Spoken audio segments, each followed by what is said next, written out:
This is a Lawful Stupid RPG production. Hail and well met, and welcome to Echoes of Krynn, Dragons of the Hidden Flood, a 5th edition D&D actual play podcast set in the world of Dragonlance and presented by Lawful Stupid RPG. Thank you for joining us. If you're a fan of what we do and would like to buy us a cup of coffee to show your appreciation, we would love to take you up on it. Visit www.ko-fi.com/lawfulstupidrpg to show your support. Lawful Stupid is grateful to have the support of Kraken Dice. Visit their online store and check out their latest premium dice sets at www.krakendice.com.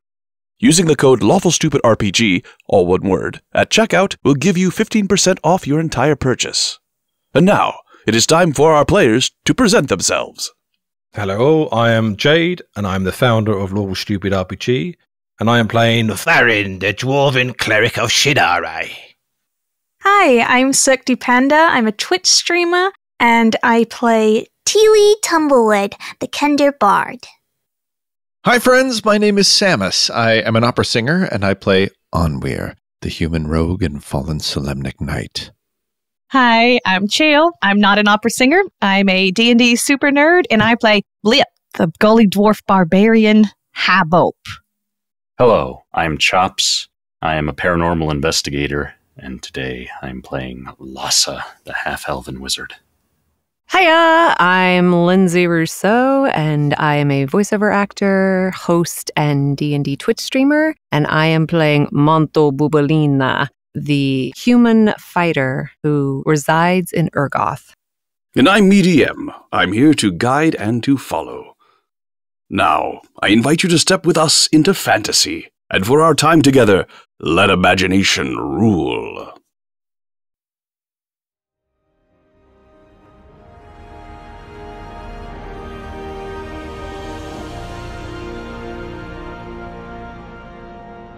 Last time, as the adventurers explored the ruined conservatory, they discovered a giant, incomplete floor painting depicting the destruction of Tuskanvil during the Cataclysm.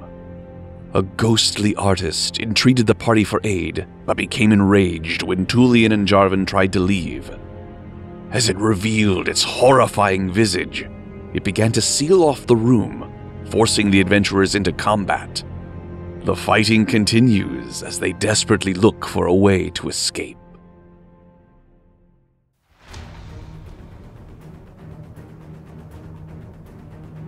I will continue to attack the wall. All right, make a roll. An 18? 18 does hit. I imagine I don't get sneak attack on this, so just, It does not have a discernible anatomy. 7 damage. 7 damage, very good. Teely? So, just to check, So, Tulian and Jarvan have moved out of view, and the wall is blocking off right in front of where Farron is. okay, so they made it through before it got blocked off. Yes. Right, I see. I will now shift my focus from the ghost to the wall also. I will actually charge upwards next to Farron and begin beating on the wall with my stubbed end of my hoopak. All right. Make an attack roll. That's a d12. Why am I rolling that? And that is staff would be a 15. 15 does not hit. Rather, it does, but you do not hit it hard enough to do any damage to it as pieces of the wall take a place of what it is that you have knocked away faster than you can knock it away. Stop building! Right. Bringing us to Manto. Okay, so I am going to do something interesting.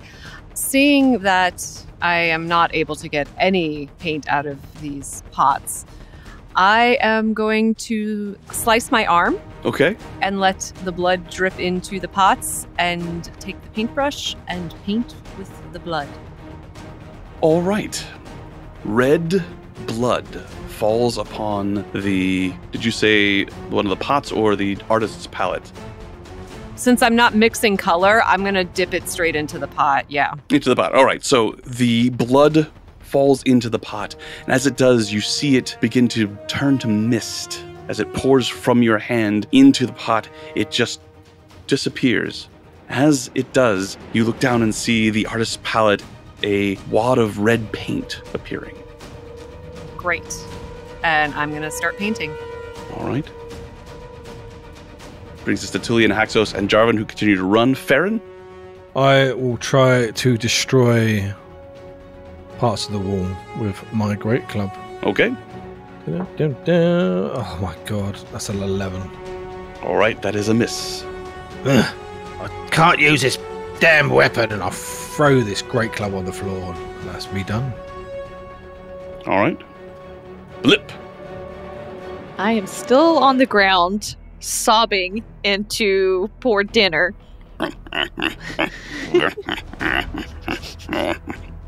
The pain from this arthritis and this effect of seeing this horrible thing is beginning to fade, along with your fear. Make a wisdom saving throw. Let me double check here. I think... Yeah, no, you're still under the effects, but it is no longer in view, so... I do really well on the first roll. It's the second roll that gets me. That's a 1. A 1. You're still frightened, but you don't have to worry about any of the effects because the ghost is not in view at the moment. Brings us to Lhasa. Lhasa, the sensation that you've had for a few brief moments, this pain, this sensation of having your life drained, having your senses dulled, having everything about you fundamentally altered by fear, it's beginning to lift and dissipate. You feel yourself slowly returning to the way you were just a few moments ago. As the spirit is no longer in view, can I see Manto going about this repainting? Yes. Knowing that Jarvan is trapped somewhere on the other side, I need to get to him, but the spirit is nowhere to be found, so completing this must be the fastest way. I begin to rummage through my packs and find a few of those mushrooms, which produced a blue pigment, as I recall. They did. And I'm going to try to produce some of this pigment. All right. How do you do this? You saw Manto appear to put blood into one of these jars. Yes, putting it into the jar. So I think the best course would be to squeeze these mushrooms over the jars in the hopes that it will have the same effect. All right. You do so, and as the blue pigment drips from the mushroom into the jar, it also begins to swirl with a mist as before it hits the bottom of the jar, it disappears, and you see a blue dollop of a paint-like substance begin to appear on the palette that Manto is using.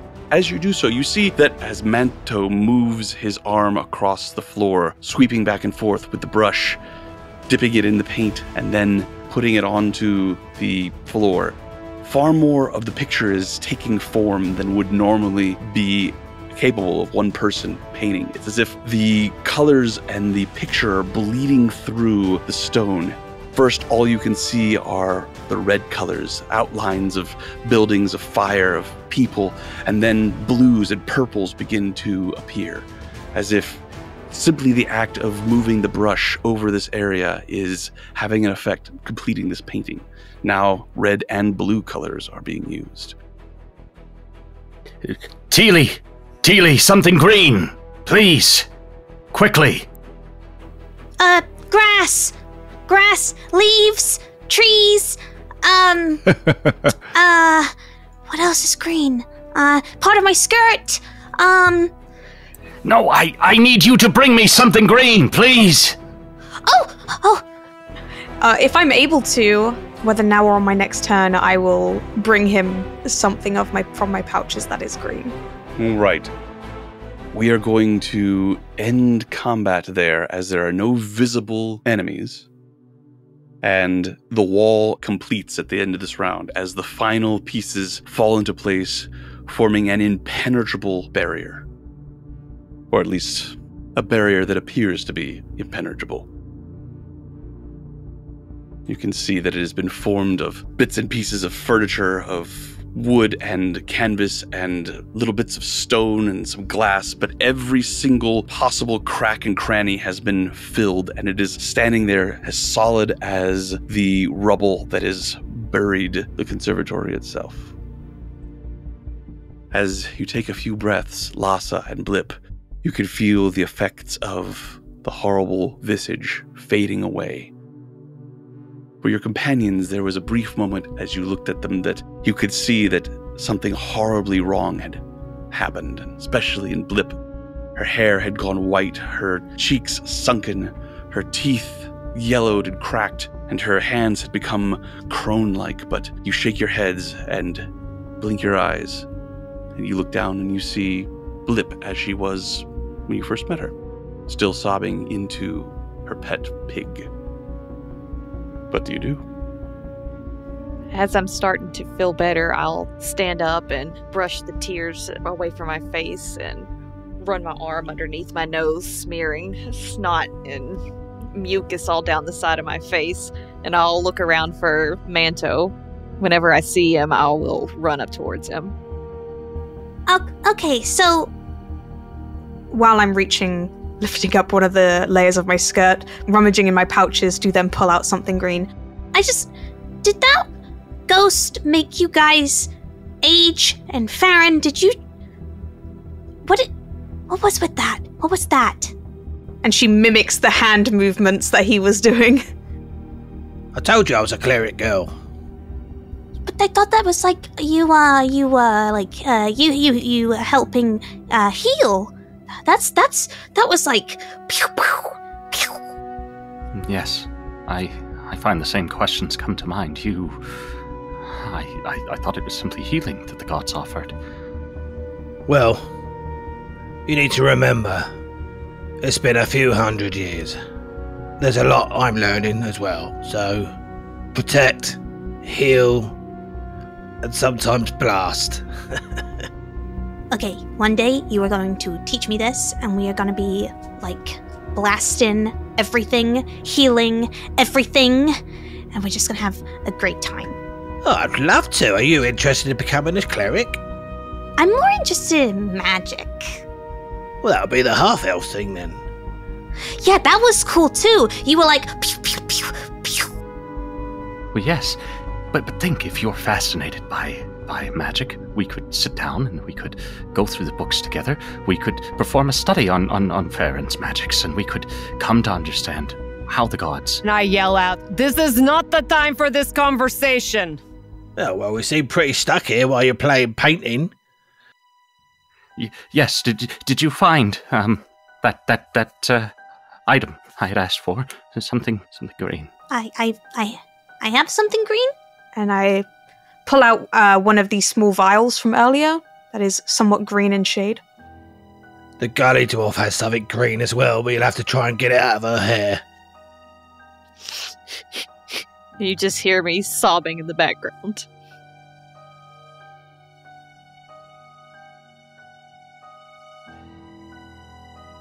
As you all stand looking down at the painting that is taking shape here, you can see that it has stopped bleeding through. There's no more apparent change, no more red, no more blue, no more purples, but yellow appears on the palette. You all turn around and see Anwir stepping forward with an empty jar and refastening his trousers. That was a 21 on stealth. I was hoping I wouldn't have to make that a show. Apparently, Anwir found a source of yellow that the DM wasn't considering. But hey, there it is. A yellow pile of paint has appeared on the palette. And you now see yellow beginning to form, and greens and oranges beginning to take their place on the picture. Well played, sir. Well played. Oh, that's quite potent, actually. Desperate times, Teely. I am just continuing to paint furiously. After a few moments, Manto, the painting ceases to appear. You could see many of the colors, but a few details still not present. In the middle of the room, the spirit once again appears, holds out its hands pleadingly. Mercy. I throw a rock at her face. She's like, It passes through, it lands on the other side. Am I able to identify what colors it seems to be missing? Make an intelligence check, I would say. Oh, that's a very good check. 17. Very close to being complete. Source of black, source of white. Okay. Has anyone tried non-liquid materials? No, but you bring up a very interesting point. I'm curious, how do these work? How do these pots work? I mean, really? And the palette and solid things. Charcoal. Please, one of the pots, please. And I'll begin to shave down my charcoal into shavings into the pot. All right. Does it appear on my palette? Just the shavings, you're able to shave off bits and pieces of this charcoal, and it lands in the pot, and you just have now a pot full of charcoal shavings. Spit in it! Spit in it! I suppose. He said spit, not dribble. Well, I'm sorry. Maybe you're better at this than I am. No, Blip, spit in this, please. I spit. Her snot might work. Yeah, try not to get it on my hands, please. I take a deep, deep breath in, and you can just... and just... and this large, slimy, green and brown wad of goo just exits my mouth and plop, ends. Oh, no. Oh. Right. That's not gonna help. It does. And it combines with the black shavings and does, I must admit, create a dark liquid which will suffice for the conditions of this and creates black paint upon the palette. You could see more details fitting into this painting. You can now see that several of the buildings have been completed, and there is a group of figures here in the very corner with their arms stretched out, reaching towards the skeleton. I will ask the spirit for some forgiveness and take perhaps the pinky and try to powderize it between a couple of rocks. You take some of the bone of this creature, this long dead skeleton. It's not precisely white bone. It hasn't been bleached by the sun. You hope that it will be enough. And you create some powdered bone. I need something to mix this with. I spit more. No, Blip. You can stay over there. I spit more, and I'm already drawing in a breath. No. Hold on, I help. Does anyone have a water pouch or anything? Not here, sir. I do. I found it earlier. It was lying near, what's that guy who takes care of Jarvan? No, you don't mean Tulian, do you? Yeah, I found it near him. I don't know how he didn't see it there. I reach and pull out very clearly Tulian's water skin and begin pouring the water in. Quickly, mix it. Unfortunately, the water mixes with the bone fragments, which don't have the same sort of dissolving capability as the charcoal did. And this will not suffice as white paint. Darn. Is there any chalk on the walls or any kind of chalk? Make a perception or investigation check. Oh, I don't think that's very good. That's a 9 for perception. You don't see any chalk. Are there any bats in here? You have not seen anything living other than the dachshund-like rats. The rat puppies. I'm just leaning against the wall, kicking my legs. We're gonna die here, aren't we? We are so close. Teely, check your pouches. I will do just that. And I begin searching my pouches for something white and dissolvable. So you are rolling your Kender Ace. Please roll 1d6, Teely. I will indeed. Ooh. A 6. You are able to find one item of your choice from the tools table in the player's handbook. The item must cost no more than 10 gold pieces. I know that there are paint supplies in tools. Yeah. So could I just find white paint? You know what? For the sake of it, can I just find a full paint kit? Yes, absolutely. Yeah, I have the entire paint set of every color of the rainbow. Yeah. That's amazing. Just a full palette. This whole time. That's amazing. Teely just comes out with a whole paint set, and I'm just like, really? Manto's bleeding over here. I just pull it out, just a bunch of paints. I'm like, red comes out first, then green, then purple, then pink, then orange, and then after all these colors, I finally get to white, and I pull it out. Oh, will this work? You all stand looking at this array of paints. I just look at her. We can mix it with the water. You could have mentioned you had that before. Yes, I will take the paint. Manto, you take the white paint that Teely has provided. Teely, Yes, Lhasa? tell me, have you had that this whole time? Oh, yeah, of course. I never leave anywhere without my trusty paint set. Who knows when you're going to do some art? Like right now. Right now is when we would do some art.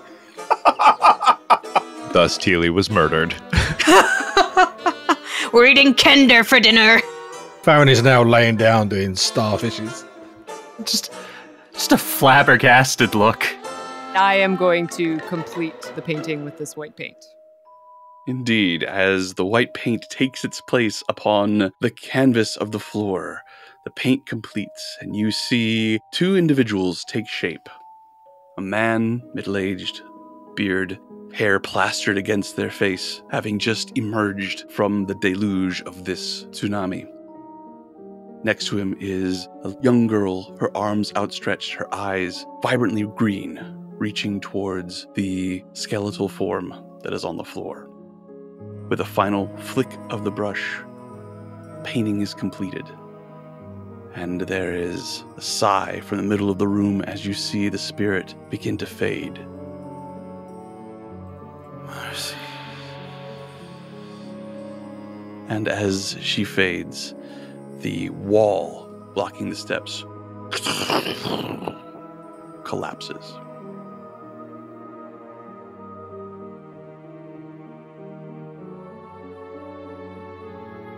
Tulian and the prince, are they gone? You do not see them. Okay, great. Now I will turn to my compatriots. I told you, all we needed to do was finish the painting. We could have done this so easily. But the arrogant Tulian needed to make a mess for all of us. We must find them. On the plus side, we found out that you're an incredible artist, Mantel. Thank you. Does anyone have anything I can use to wrap my very, very badly bleeding arm? I do. Blip does. I'll rip a corner off my towel skirt and run up to Manto and hand it to him.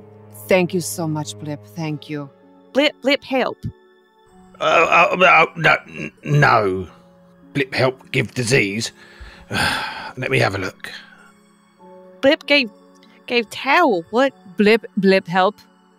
Manto appreciate Blip help. I will take the towel and I am going to tuck it in a pocket. See, Blip? Good luck.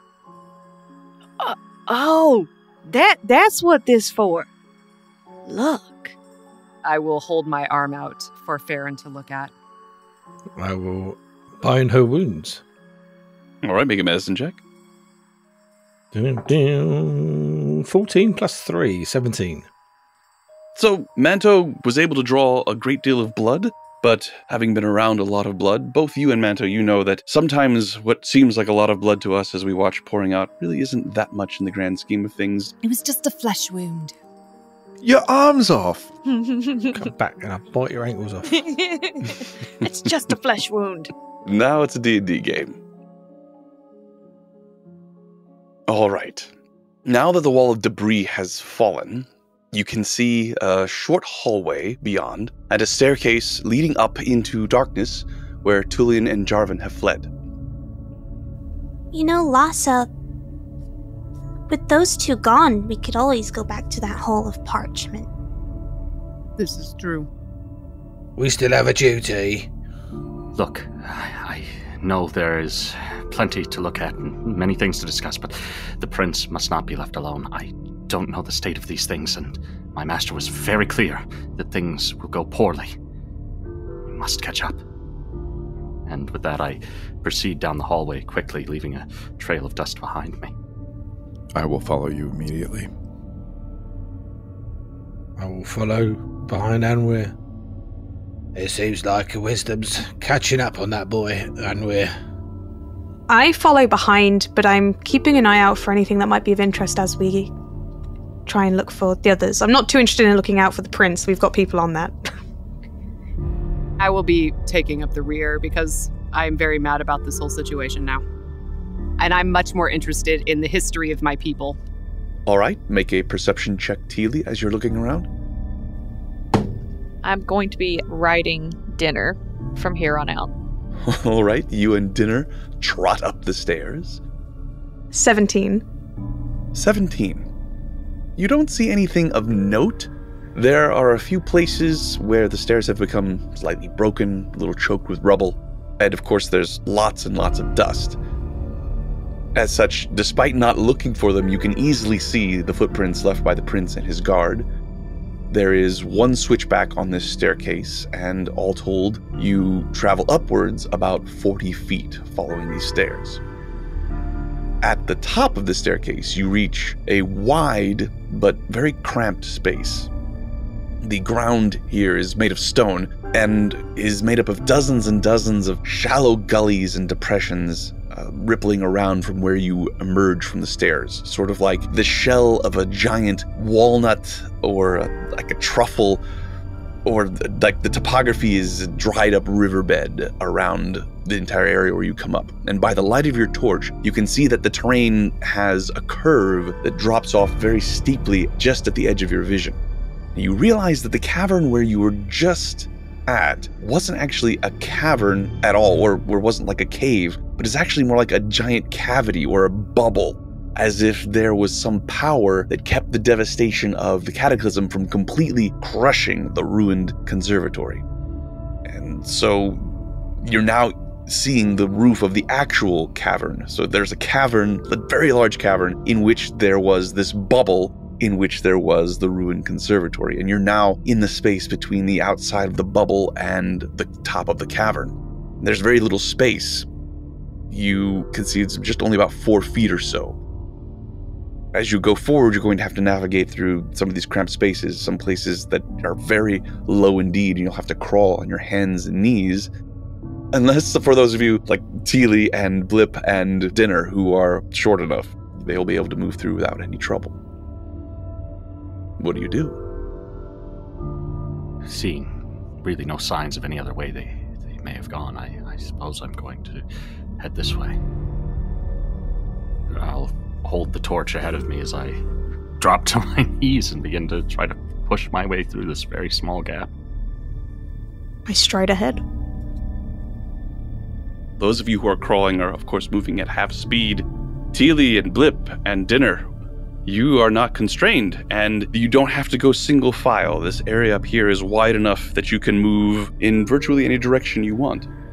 I look for some tracks for where they may have gone. The tracks are very visible. The dust and rubble up here is disturbed where they have moved. You can follow it easily, just awkwardly.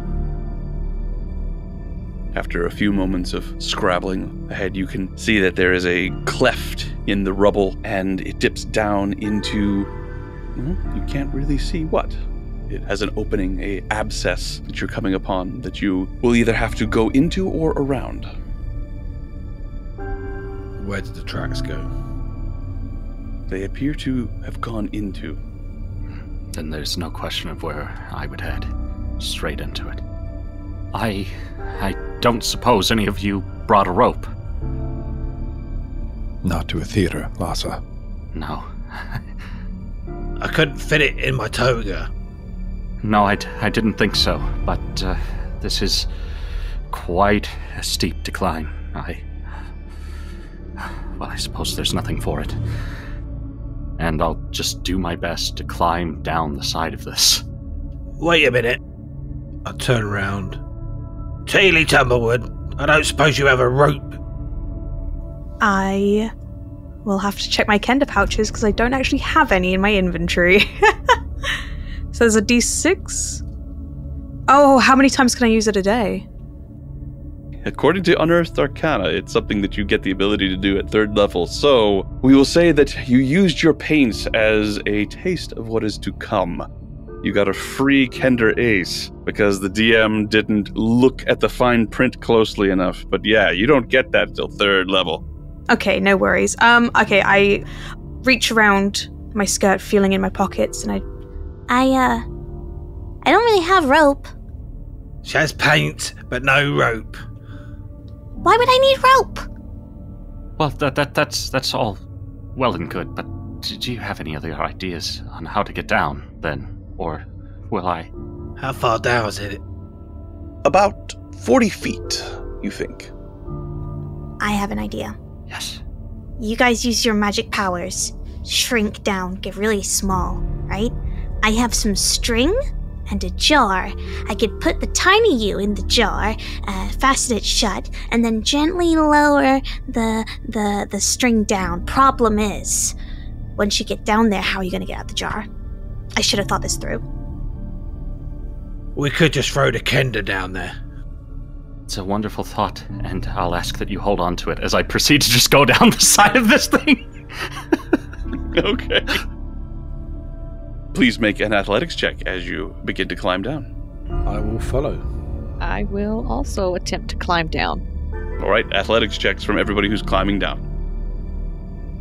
Is mine at disadvantage climbing as we discussed with one arm? Yeah, it sure is. Oh, all right.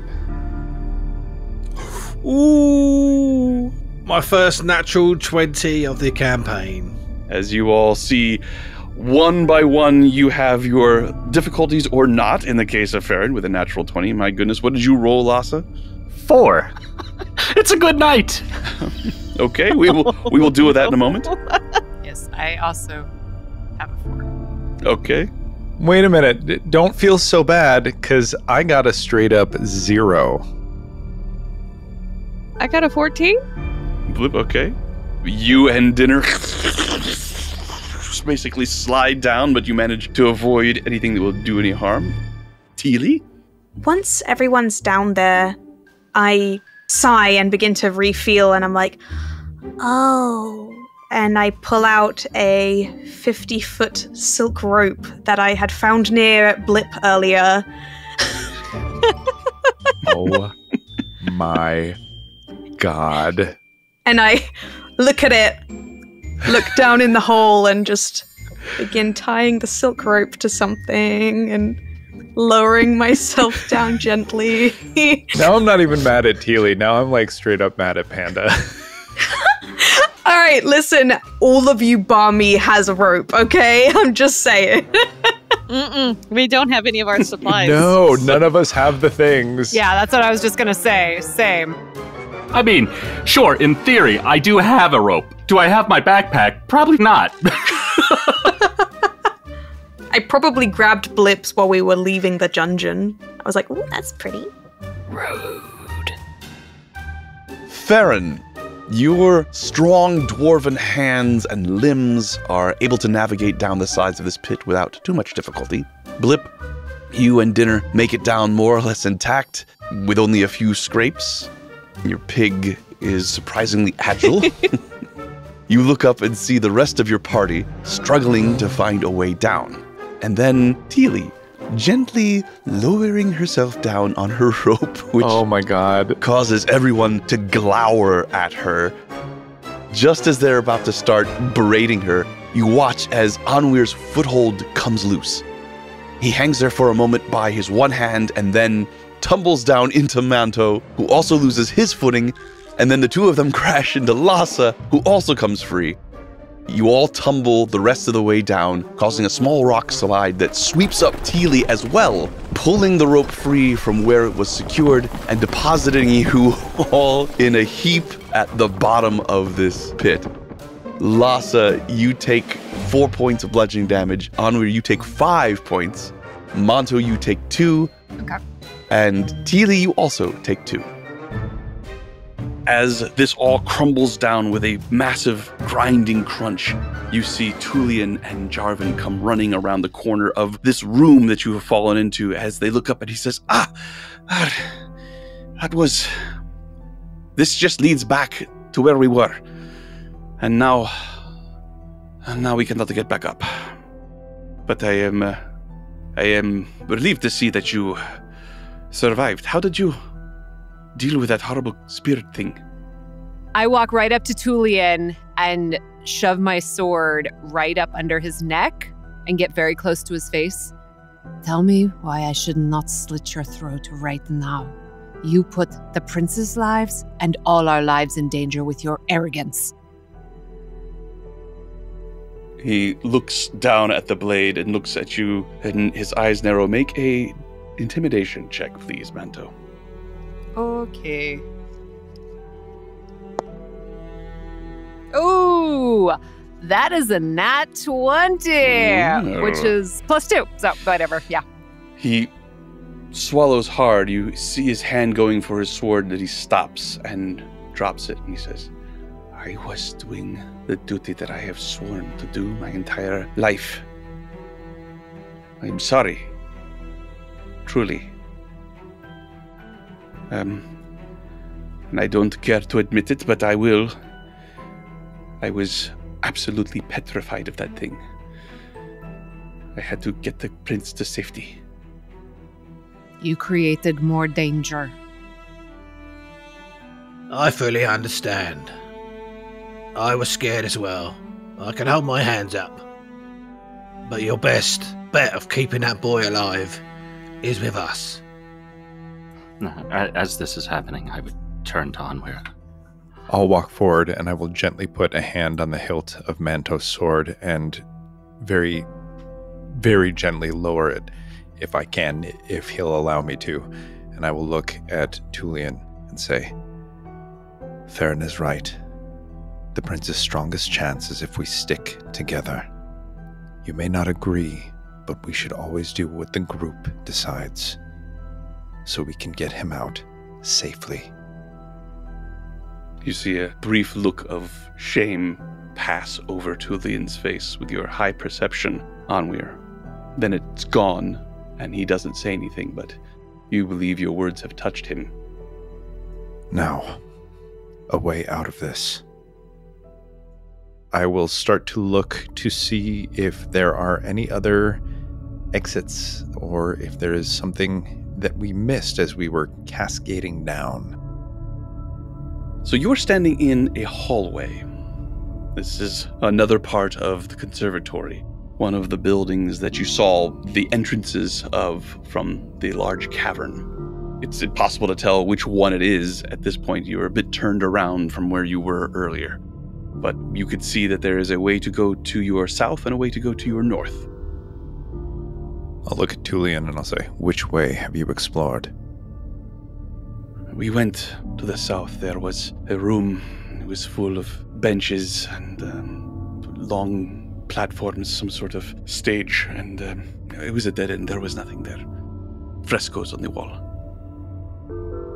North, then. I will look at the group, and I will turn around, and I will start walking north. I follow Onweir, knowing that my eyes in the dark are better than his. All right. Onweir, as you travel to the north, there is a passage to your left that has a arch hallway leading away from the passage that you're currently on. You can see a set of pedestals along either side of the corridor going down towards your left, but the path that you are continuing on continues to go to the north. Do I see everyone following me? Yeah, everyone's following it as the light comes from the various torches that are lit and shines down that passageway. You can see that there is debris. Again, much like the debris that you saw in the room with the large painting on the floor. Various states of destruction and or decay. You can see a glint of something. Your passive perception is so damn high. You could see a little glint of something on the pedestal nearest towards you, as if there is some sort of label or placard there with something written on it, but it's heavily obscured with dust. I will go over to it and try to gently brush the dust off. You all see Anwir move from the passage going north, going down a side passage that has a arch. Anwir, as you step into there, does anybody else follow Anwir? Yeah, naturally I do, as I was walking alongside him. I will as well. Same here. Yeah, I'll be right behind Manto with dinner. So everybody follows Anwir to this other passageway.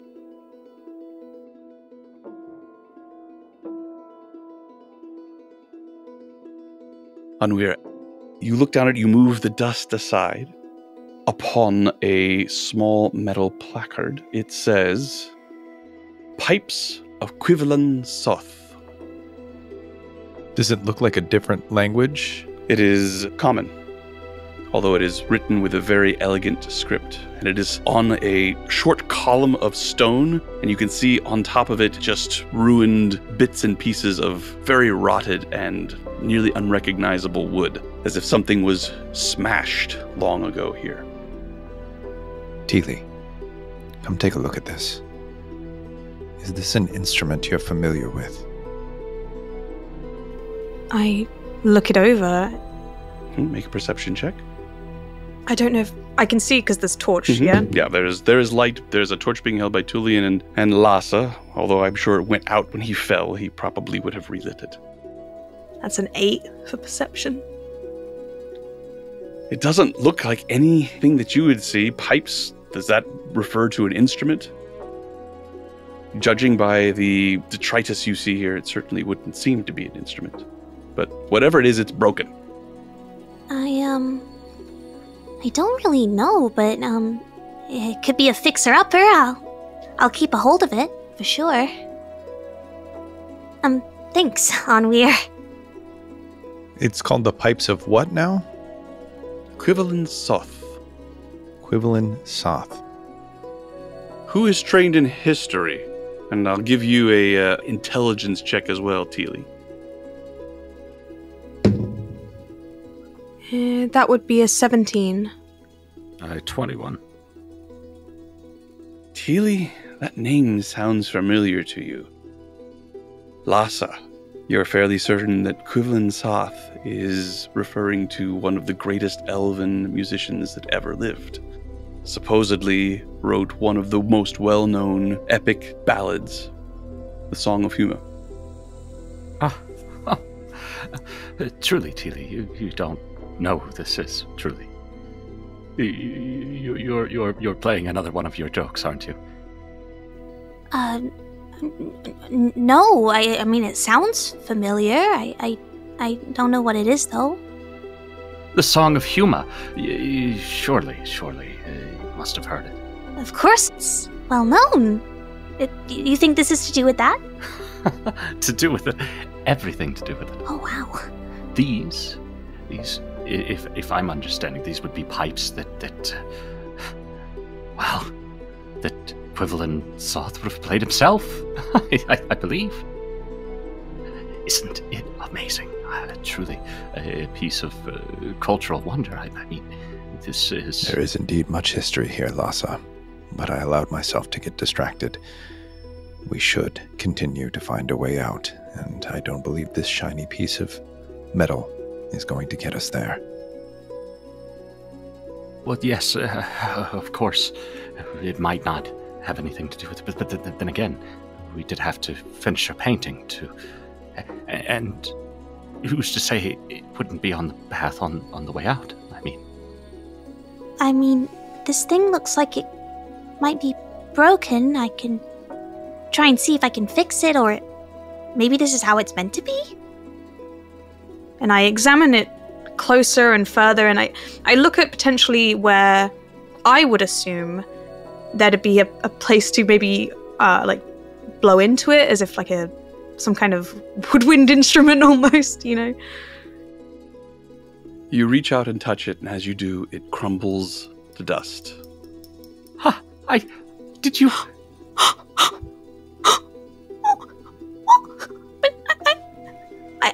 It's okay, Teely. It was beyond repair from the beginning. It was old. Anwir, this talk of the Song of Huma. Lhasa knows of this history through the tales of the elven bard. Teely knows of it because of her... well-cultured. Yes, her love of music. You, of course, know the details of the Song of Huma fairly well, having been exposed to a great deal of the history of Huma Dragonsbane in your past. Yes. I feel like that's a leading statement, but I don't think that I would... I would be happy to explain it for your behalf, but I think I'm going to remain silent at this point. Perhaps it will come up at a later point. Teely, you said you were familiar with the Song of Huma, yes?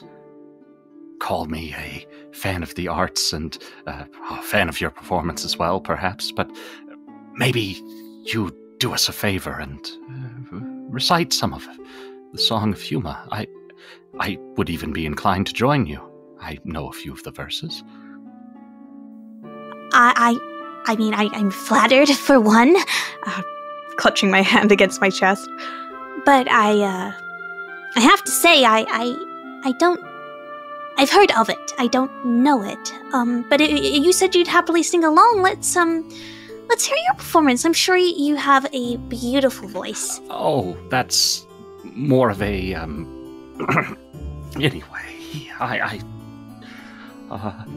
out of the village, out of thatched and clutching shires. Oh, no,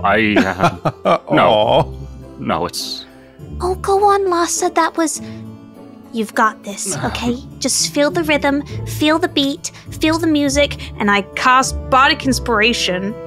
You can do this. I believe in you. Come on. I'm going to make this a history check, Lhasa, to see how well you were able to remember this. Go for it.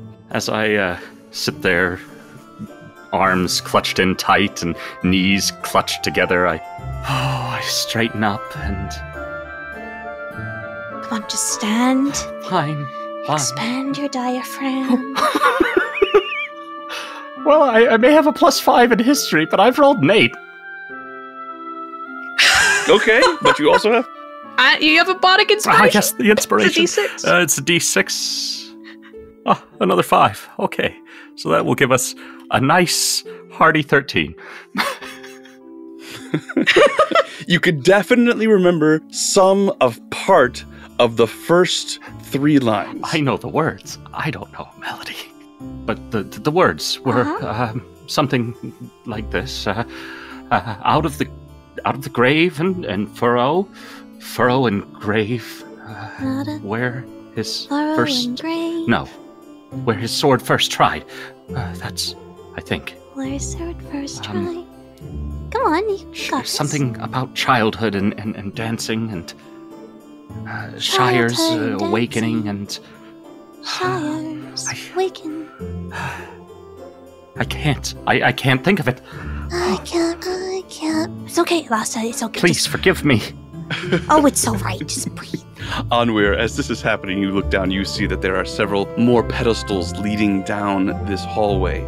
Upon each of them appear to be ruined and nearly disintegrated remnants of instruments, perhaps? Very difficult to tell. Each one of them has a little placard next to it. You see one that looks like was meant to be some sort of system of bells, but the placard itself has been defaced. It's been scratched through so many times it cannot be read. You find one that says, the Sham of the Utkiri. But again, whatever instrument was there is broken beyond recognition. You also find one pedestal that has nothing atop of it. No debris, no broken instrument. And the placard in front of it says, "The Inveterate Liar." And liar is spelled Lyre. Teely, I believe I need your skills once more.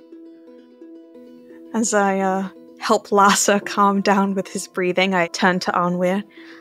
Yes, of course. Oh, geez, that was bad, wasn't it? Oh, boy. We all have different gifts, Teely. I don't believe you would be able to light a man on fire from across the room. Try me. And I narrow my eyes. Like the painting was unfinished, I believe there's something that has to be created here. And I will show her the plaque and the empty pedestal. Oh, wow. I love lyres. They're my favorite instrument, actually. Jarvan took mine. What music can you make? I have my mouth, my feet tapping. I have, when you blow on the top of a bottle, when I spin my hoopak really fast. All valid. All music. Uh-huh. Do you think that just a song needs to be played here? What does the plaque say again, DM? It says "The Inveterate Liar," but the liar is not spelled Liar. It is spelled Lyre. May I just ask, What does inveterate mean? Chronic. Something that is done in spite of oneself or repeatedly. Oh. So an inveterate liar would be one who just lies all the time. An inveterate liar, probably something different. One who plays all the time. Farron, you can't help but notice Jarvan looking at the pedestal that has the drum placard on it, looking very thoughtfully at it. What's going through your mind, boy? It's nothing. I just one of the frescoes in the room that Tullian and I saw to the south. It had one of the walls had all of these instruments painted upon it. Oh.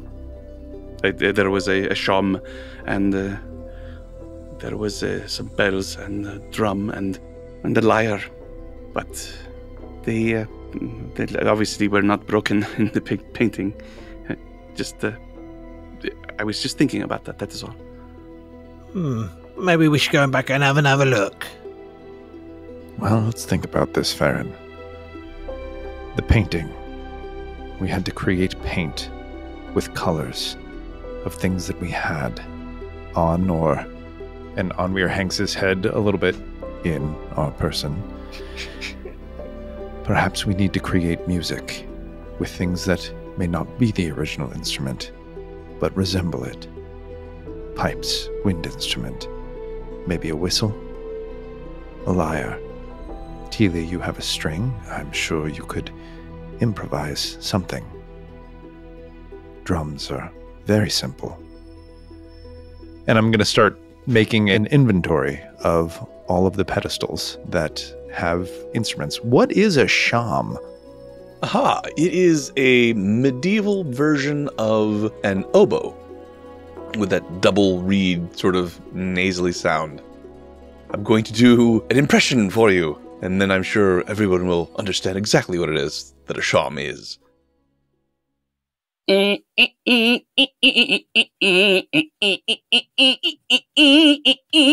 That would be a sham. Yeah.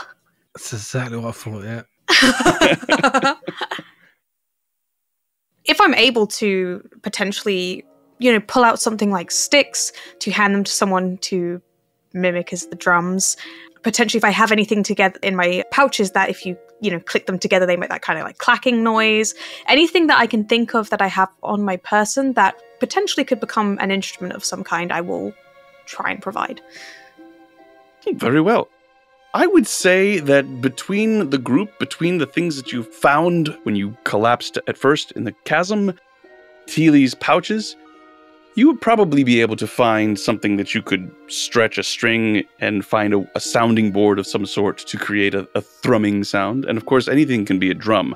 But as far as something that you could use as a shawm or a flute, which appears to be another one of the instruments, or bells, these are things that you don't seem to have on your person. Finding a number of instruments that could recreate this ensemble, very difficult for you with what you have. So you're able to, I would say, create about half of it, and it's a jug band sort of recreation of professional instruments. We're all just having a little jam sesh. Yes, totally. Does anything happen as we play? You see Tullian hold his arms and lean against the wall with his head down, not saying anything, not preventing this from happening, but clearly grumpy with the time being spent on this particular endeavor. I imagine we gave Jarvan the sticks to drum, who I think is probably having a blast on the... No, that's Blip's job. Blip drum. Well, you can drum together. Ew. Jarvan holds up his hands. I do a little singing, but that is all. I've been honestly wondering if I can use my shield to make any different musical notes. It's a very well-constructed shield. He's been over in the corner just going ding, ding, ding, ding, ding, ding, ding, ding, ding. Can create a tink, but as soon as you put a little bit of elbow grease into it, it really becomes a good hearty thunk, and you're reminded of weapons hitting it, and the more you hold it, it just feels right. There's something very empowering about this shield. In particular, when the spirit, the apparition, appeared and created the horrible sensation of the tsunami coming down the stairs, which seemed to frighten some of the people you're with, you were resolute, but you couldn't help but feel that some of that came from the shield itself, or the fact that you were holding a shield that reminded you of the Knights of Solemnia, gave you some of their strength and their steadfastness. Oh, interesting. I'll keep looking around the room to see if there's anything else that gives any hints. I will also assist in the looking. Very well, thank you, Manto. Please make a investigation check at advantage. Manto's help. If I walk past something, my passive investigation is 18. What did you roll, please? 13? As you step out of the other side, you see that the hallway that you've been following here, this little dogleg that's come off of the main hallway, it appears that the way forward has been crushed by the falling rock and dirt that has buried the rest of the conservatory. However, as you turn back towards the hallway, the light from the torches that are still with the people looking at the pedestals reflects off of Manto's shield. He is holding this shield that he got from the theater. Has the symbol of the Knights of Solemnia on it, the kingfisher bird holding the sword with a crown floating in the air above it. The light reflects off of it, and you can see over the arch of this hallway, very similarly to the way it was when you came back, you can see some words. It says, "The Concert of Origins." Does that strike a memory for me? Make a history check. Manto, I will allow you to also make a history check. History is not my strong suit. I got I don't think I have a modifier. I have a negative modifier. That's a 9. I got a dirty 20 on my history check. Anwir, you don't know much about Urgoth, but you think that at one point you have heard of the fabulous Bard's College. You're not sure if it was in Tuskanvil or another place, or if this is a conservatory that is connected to the Bard's College in some way, but that Concert of Origins, that does ring a bell. A collection that had replicas of supposedly the first versions of different types of instruments to appear on Krynn. I will relay this to the group. I'm wondering if that means that this is where those were stored, if this is where those instruments were held. And I'm wondering also if does that kind of remind me of potentially any kind of tale about the Bard's College or anything that might help this situation? I feel like Teely would know of. Maybe. I would say because she's a Kender and because they're kept away from Urgoth, in this sense, especially since it's such a part of pre-cataclysmic history, I would say without any formal training or education, which Anwir has been exposed to a bit of, and since you are not from Gwynedd, I would say that Teely would not know about the Concert of Origins. But you do find it interesting that there seems to be debris and remnants on all of the pedestals, on the pedestals or around the pedestals, except for one. There is definitely nothing there. Out of just plain curiosity, Teely is just going to be looking everywhere. Even if something looks blank, she's just touching her hands all over everything, on the dust, just trying to find anything that could potentially... Right, make an investigation check. Oh, that's a nat 20. Very nice. All right, yes. What is your bonus on top of the 20, please? Oh, sorry. Investigation, that is 21. 21. You don't find anything. Oh, no! Even with a nat 20, it's not good enough. Well, if there's nothing there to be found, there's nothing there to be found. Clearly, you're the first people to have been through this area in centuries, probably. Was there anywhere else we could have gone? Yes, the hallway that you were originally on continues to the north, and there is also to the south, where there was a room that you have yet to explore, although Tullian and Jarvan said that it was a dead end. I mean, I don't understand. Do you think we should just look around more? Maybe someone took it somewhere else. Possibly, but Teely, humor me. And I will go to the pedestal that is empty. I would lift you up, but I'm... Do it. Can you climb up here yourself? Oh, yeah, maybe if you, could you do if you just outstretch one of your arms and I can try and pull myself up and... Yes, one of them. And I will smile at her, and I will put my one arm as a ledge for her to climb on top. I take my time. The pedestals are not very high. Oh, okay, so she can climb it on her own. I still take the help, and I take my time, and I feel his arm, and I'm like, oh.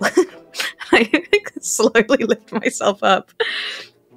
And I sit myself on the pedestal. Now, Teely, tell me a falsehood.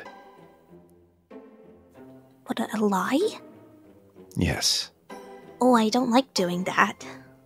Well, do it as a favor for me. Oh, I hate things. Oh, okay. I hate having things. Items. There's too much. Too many. I hate them. Grr. Too many. Good. Keep going. And I will be looking around the room to see if I hear or see anything change as she does this. Please make a deception check, Teely, as you lie. I don't like doing it. Oh, that's a 9 plus or minus. Let's see, where are we? Oh, apparently I'm good at it, though. That's a 13. That's a pretty good lie, Anwir. You almost believe her. But as you look around, there doesn't seem to be any change. This is a hallway that has pedestals with broken instruments on it. One of them is missing. Damn. Jarvis is cool. Who is Jarvis? Dang it! Jarvan is cool. Blip smells nice. I don't want to eat dinner. That's enough, Teely. I think my instinct was incorrect. And I will help her down. I take my time. That was lovely. I loved it. Jarvan comes over to you and says, I am Jarvan Makerjar Reddick the Sixth, not Jarvis. You keep saying that, but there's only one of you. I've not seen the other 5 anywhere. I think you're lying to me. You're so sure that there is something important about these instruments. There is a fresco with all of them painted on it in the room to the south. Perhaps we should take a look. Wait. Jarvis stole my lyre. Jarvan! Maybe he stole this one too! And I point at him. I mean, her logic is not entirely unfounded, if not quite humorous. I have stolen nothing. Ignore her, boy. Watching you, Jarvis. Put him on a pedestal. He's a liar here. All right. So do you head to the south? The south? The south. Sorry, do you head to the south? The south. Yes, we will head south. All these weird accents going around. So. It's south. That's how you say it. South. Thank you. You head south. Yes, let's go south. Let's look at the fresco, TV. After a few minutes, you do enter a room. At first glance, it does appear to be a dead end. In the middle of the room, there is a dais, about 15 feet radius, upon which are broken chairs, other bits of old and desiccated furniture.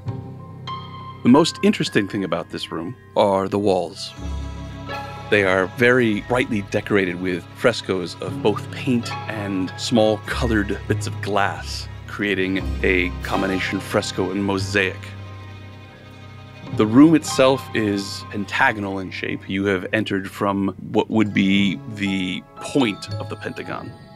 So you have a wall to either side coming to a point where the entrance is, then 2 flat walls, and then the back wall facing you is also flat. Atop the wall to your left, there is the symbol for the number 1.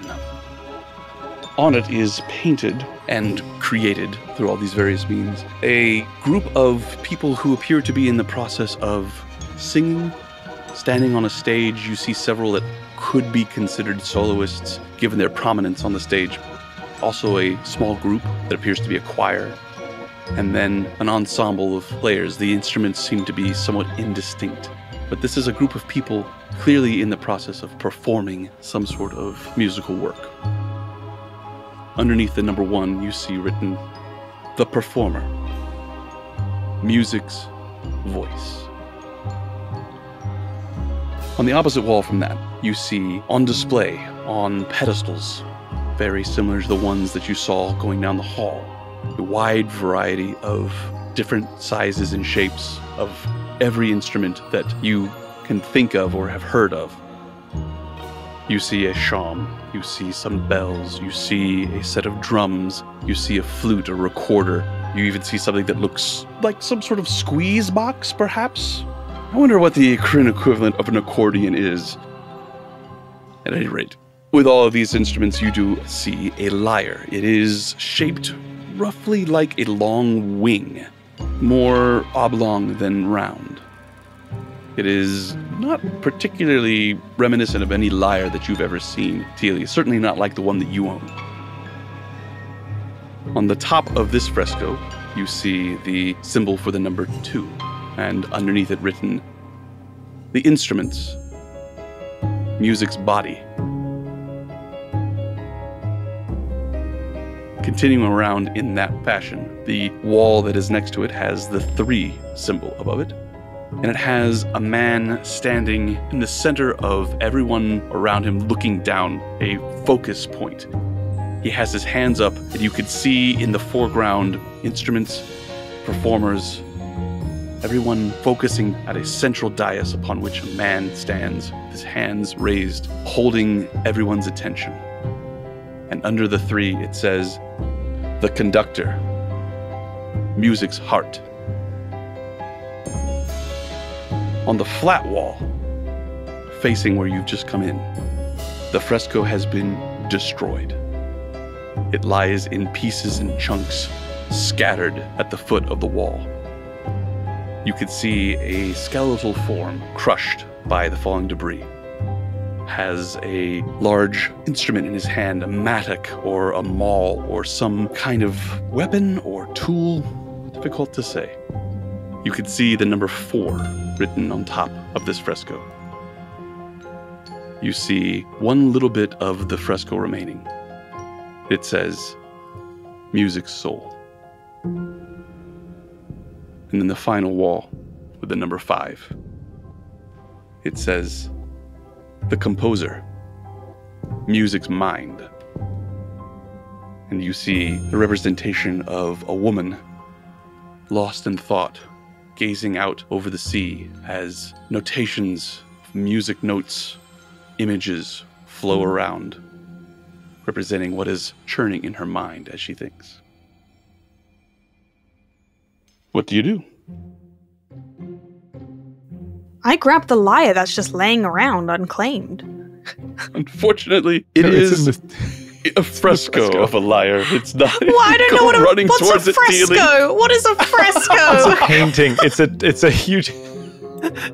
Scraping it off the wall. I'm just clawing at it, like, let me at it. Like Wile E. Coyote. Oh, look.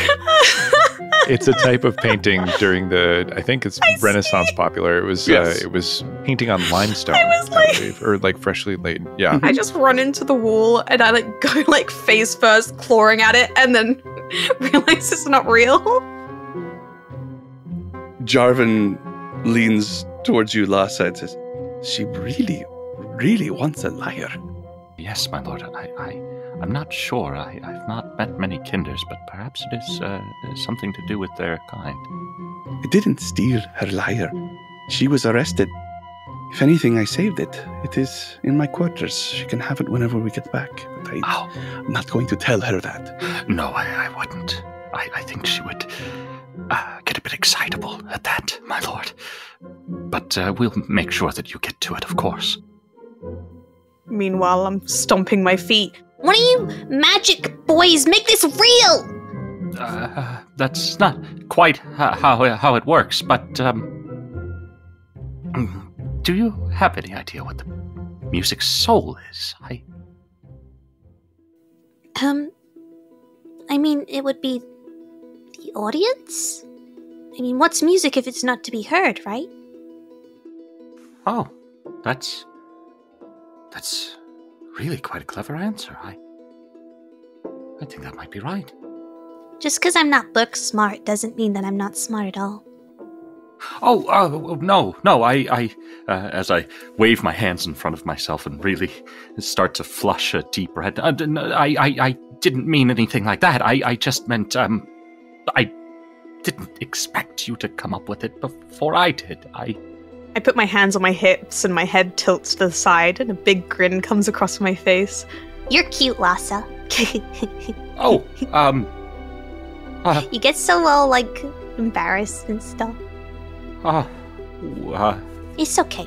One day you'll be as smart as me. It's okay. Yes. So then, do you think perhaps if we were to gather up all these elements of music, the heart, the soul, where would we find a conductor? Jarvan, have you ever received any proper training in the arts? Oh boy. No. I have had some informal training. Oh, but yes, I do enjoy singing very much, but it's not something that is appropriate for the Crown Prince. That's true. You'd have to have a nice voice, too, to sound good when singing. Teely, please. My lord, I am certain that your voice would grace many halls. But perhaps in settings such as this. Oh, no. Well, I don't know that this is the time, Master Lhasa. We're looking for a lyre, is that right? Yes, my lord, perhaps if I can explain. I believe that there are magics at play here within these ruins. It seems quite clear to me that that is the case. I was thinking if perhaps we could draw out the elements of music as are shown around this hall, that this example might open up some way that we have not seen. And so I was hoping perhaps you knew somebody who could serve as a conductor, but the opportunity to hear the voice of royalty is one I must admit I was eager to take. I appreciate that, but I think I'll be happy to sing for you when we are out of this ruin. It is not something I feel comfortable doing at this moment. We should try to find a way out of here, right? I was going to look at the skeleton with the maul. All right, please make an investigation check. Oh dear. Investigation -1, 3. Well, I can tell you a couple of things.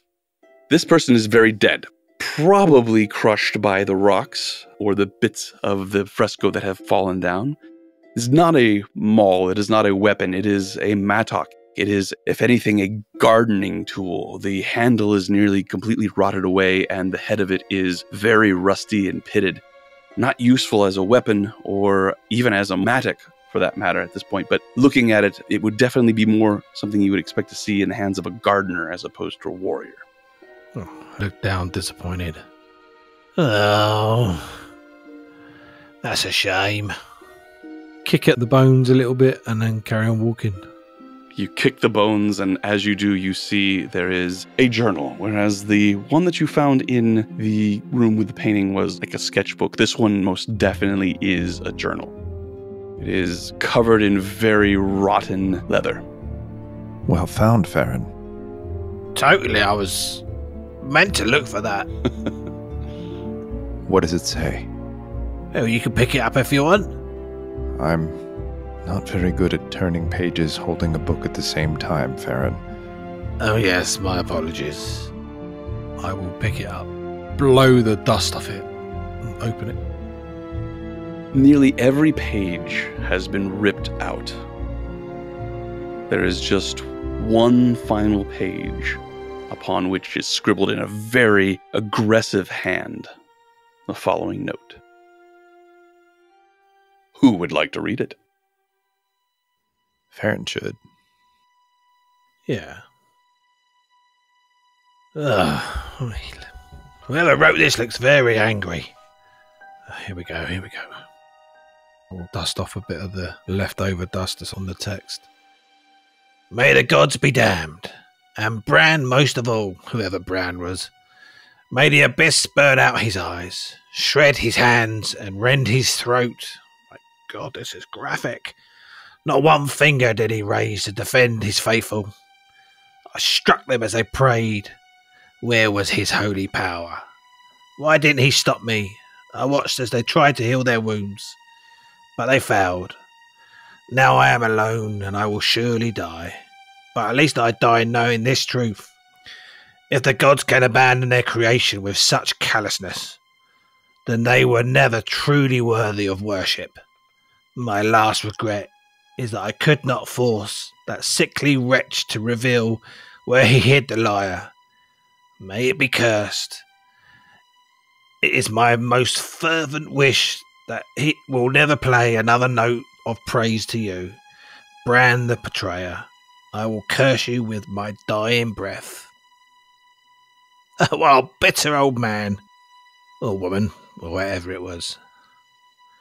So the lyre is hidden. Indeed. I do have a trick for this, but I can't do it today. I must rest. More magics, holy magics. I'm going to examine the wall behind the broken fresco. All right. Is that an investigation check? It is. Monto, would you help me look, please? Of course. What are you looking for, Anwir? I'm not sure.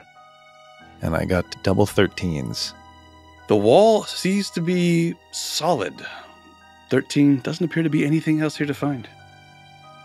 Tullian says, I'm sorry. I know that I may have, to some of you, caused more problems than we had, but please believe me, I had my best intentions at heart. But as fascinating as all this is, I would really prefer if we continued to move forward, examining every little thing we come across. While fascinating, I have no doubt, but we must continue. Continue where, Tulian? Exploring. Where do you see an exit? There must be a way out of here. Agreed. Have you found one? Do you see an exit? But there's another passage that we could go. We have not explored all the way to the north. Oh, I'm sorry, I didn't realize that. In that case, I will look at Tulian and nod. Let's look at everything we have available to us. If we discover that there's no other way out, we will come here and continue to search. Agreed. So, you continue on the passageway to the north? Yes. Okay, so you go back towards the north. You pass the area where you first fell down into this hallway. A little further on, you come to the dogleg that contained the Concert of Origins. You pass that by on your left, continuing to go north until you come to an area that opens like a receiving area, a small hall. You see a couple of other hallways that extend from it, but it appears that they have been crushed and destroyed by whatever calamity befell this area so many centuries ago. But there is one way open. Following it, you find yourself emerging back into the large cavern, the large bubble that contains the conservatory. In the middle of it, there is the massive rock slide that has bifurcated this area. To the south, the large staircase where you first entered up into this ruin. You realize that you have just exited the Hall of Parchment.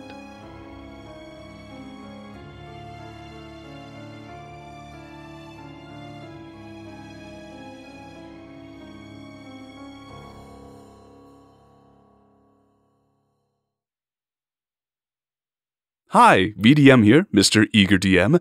On behalf of the cast and production crew, thank you. Thank you so much for the incredible support you've shown our little podcast. There's plenty more story to come, and we're excited for the opportunity to bring it to you. We hope it's obvious how much fun we're having making this, and your positive feedback is icing on the cake. If you've been enjoying our podcast and you'd like to buy the cast and crew a cup of coffee to show your appreciation, we'd love to take you up on it. Head on over to ko-fi.com. That's www.ko-fi.com/lawfulstupidrpg to show your support. Thanks again. And until next time, as Sularis Uthbithas. Farewell. This has been a Lawful Stupid RPG production.